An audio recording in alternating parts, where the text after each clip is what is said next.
Auzubillahiminash-shaytanir-rajim. Bismillahir-rahmanir-rahim. Lecturer Mohammad Irfan Khan, superior group of colleges, मियां वाली।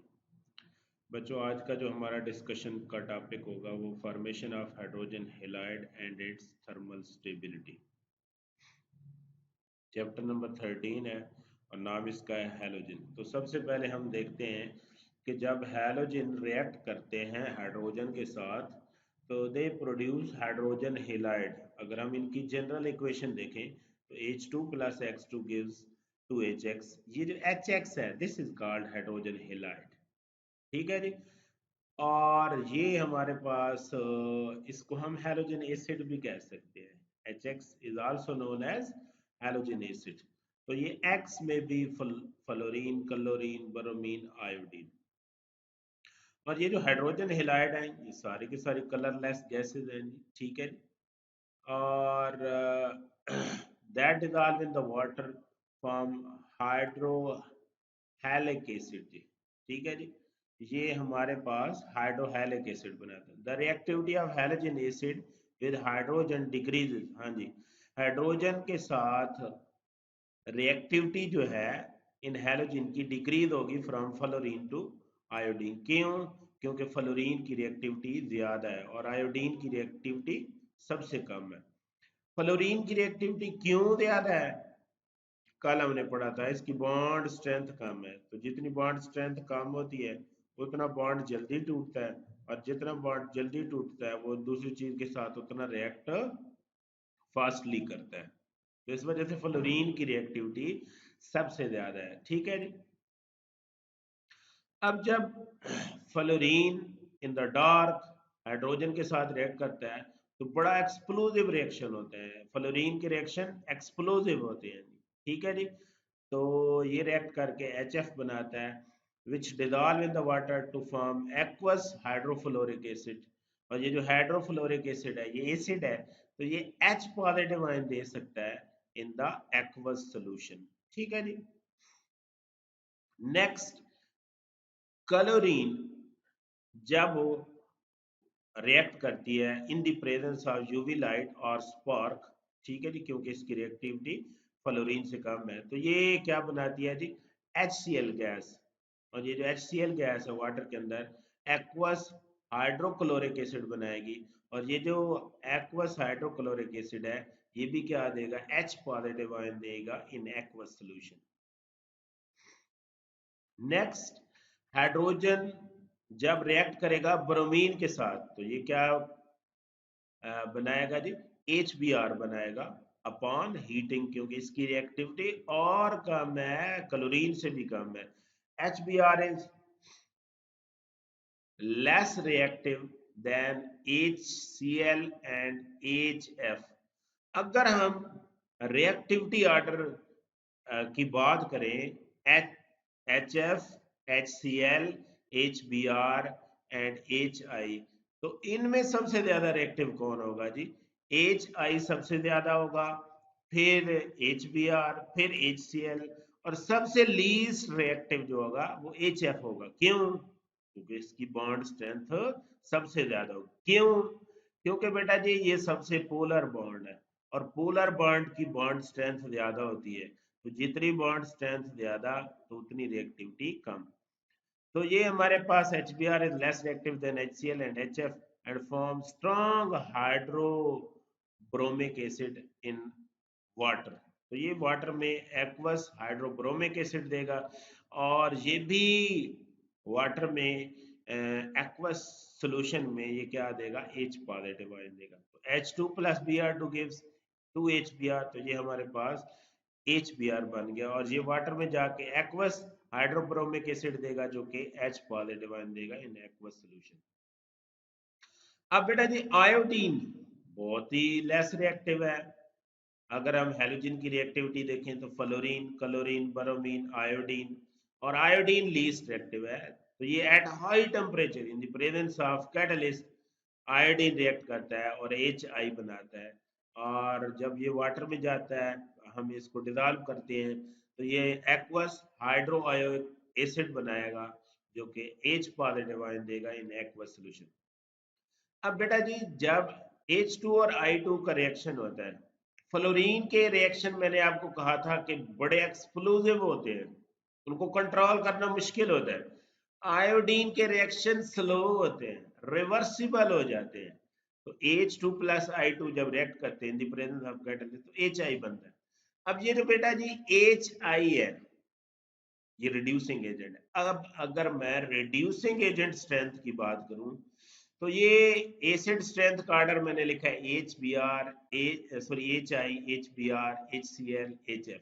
तो सबसे ज्यादा strong reducing agent H I है। तो जितना कोई स्ट्रॉन्ग एसिड होता है वो उतना ही स्ट्रॉन्ग रिड्यूसिंग एजेंट होता है। तो बेटा जी H I strong reducing agent होने की वजह से ये क्या होता है, खुद रिड्यूस होता है, दूसरी चीज को ऑक्सीडाइज कर देता है। तो इस वजह से ये हमारे पास रिवर्सिबल रिएक्शन बन जाता है। तो ये स्ट्रॉन्ग रिड्यूसिंग एजेंट जो है ये ब्रेक होके H2 प्लस I2 बना देता है। तो इस वजह से ये रिएक्शन रिवर्सिबल हो जाता है। ठीक है जी। तो ये था जी हेलो हाइड्रोजन हेलाइड फॉर्मेशन। अब हम इनकी देखते हैं जी थर्मल स्टेबिलिटी। बेटा जी थर्मल स्टेबिलिटी डिपेंड करती है बॉन्ड स्ट्रेंथ पे। जितना बॉन्ड स्ट्रांग होगा उसकी थर्मल स्टेबिलिटी उतनी ज्यादा होगी। तो बेटा जी HF, ये जो थर्मल स्टेबिलिटी है, एक तो ये बॉन्ड लेंथ पे डिपेंड करती है, सॉरी बॉन्ड बॉन्ड स्ट्रेंथ जो है वो बॉन्ड लेंथ पे डिपेंड करती है, और दूसरा पोलैरिटी पे। अगर मैं बात करूं जी, जितना पोलैरिटी ज्यादा होगी तो बॉन्ड स्ट्रेंथ उतनी ज्यादा होगी, उस बॉन्ड को तोड़ना मुश्किल होगा। और जितनी बॉन्ड लेंथ ज्यादा होगी उतनी बॉन्ड स्ट्रेंथ कम होगी। फिर सुन ले, मैंने बात किया जी ये जो बॉन्ड स्ट्रेंथ है दो चीजों पे डिपेंड करती है। एक है इलेक्ट्रोनेगेटिविटी डिफरेंस, यानी जितना बॉन्ड पोलर होगा तो उसकी बॉन्ड स्ट्रेंथ ज्यादा होगी और उसको तोड़ना मुश्किल होगा। और ऐसा बॉन्ड जिसकी बॉन्ड लेंथ ज्यादा होगी तो उसको तोड़ना आसान होगा। ठीक है जी, उसकी बॉन्ड स्ट्रेंथ कम होगी। As we move down in the halogen from fluorine to iodine, thermal stability decrease। क्यों? क्योंकि एटम का साइज बड़ा होता जाता है। जब एटम का साइज बड़ा होता जाता है तो बॉन्ड लेंथ बढ़ती जाती है। और अभी हमने कहा था कि बॉन्ड लेंथ बढ़ेगी तो बॉन्ड स्ट्रेंथ कम होगी, और बॉन्ड स्ट्रेंथ कम होगी तो उस बॉन्ड को तोड़ना आसान हो जाएगा। इसका मतलब है down the group hydrogen halide को ब्रेक करना आसान होता जाएगा। क्यों? क्योंकि बॉन्ड डिसोसिएशन एनर्जी कम होती जा रही है। तो सबसे ज्यादा बॉन्ड थर्मल स्टेबिलिटी किसकी है? HF की। वजह सबसे पोलर बॉन्ड है।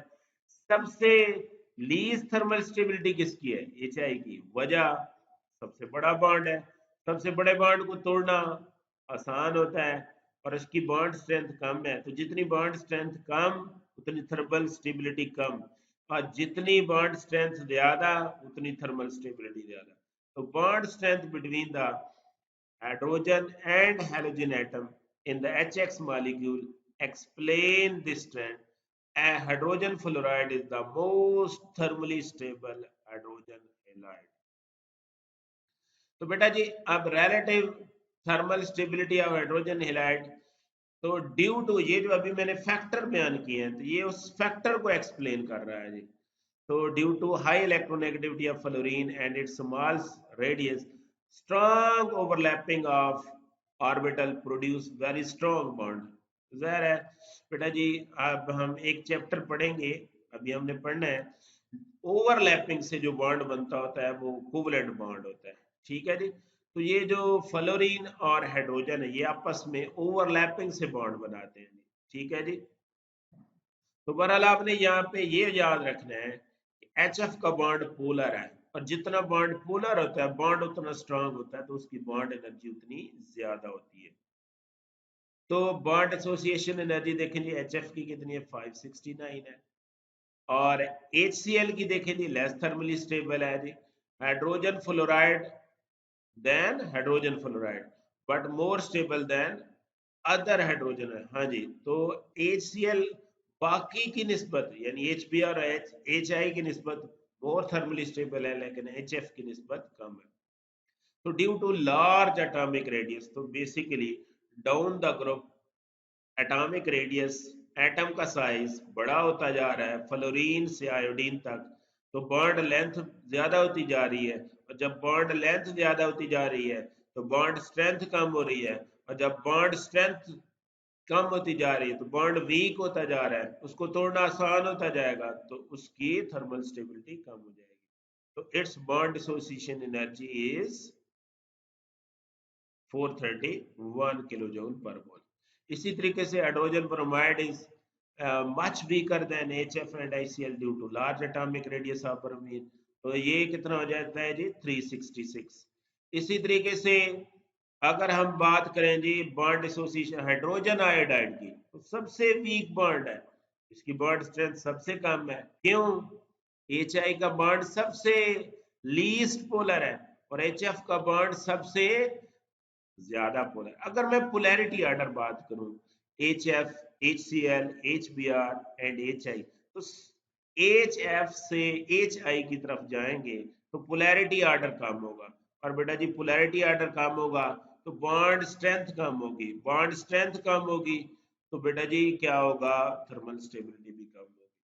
तो HF सबसे ज्यादा पोलर बॉन्ड है तो उसकी बॉन्ड एनर्जी सबसे ज्यादा है, उसकी बॉन्ड स्ट्रेंथ सबसे ज्यादा है, उसकी थर्मल स्टेबिलिटी भी सबसे ज्यादा। HI बड़ा बॉन्ड है, ये लीस्ट पोलर बॉन्ड है, इसकी बॉन्ड स्ट्रेंथ कम है, इसकी थर्मल स्टेबिलिटी सबसे कम। तो बेटा जी ये आपको बॉन्ड एसोसिएशन एनर्जीज दिखाई गई, ये कुछ शॉर्ट क्वेश्चन है, इनको देख लीजिएगा। उम्मीद है आज का लेक्चर आपको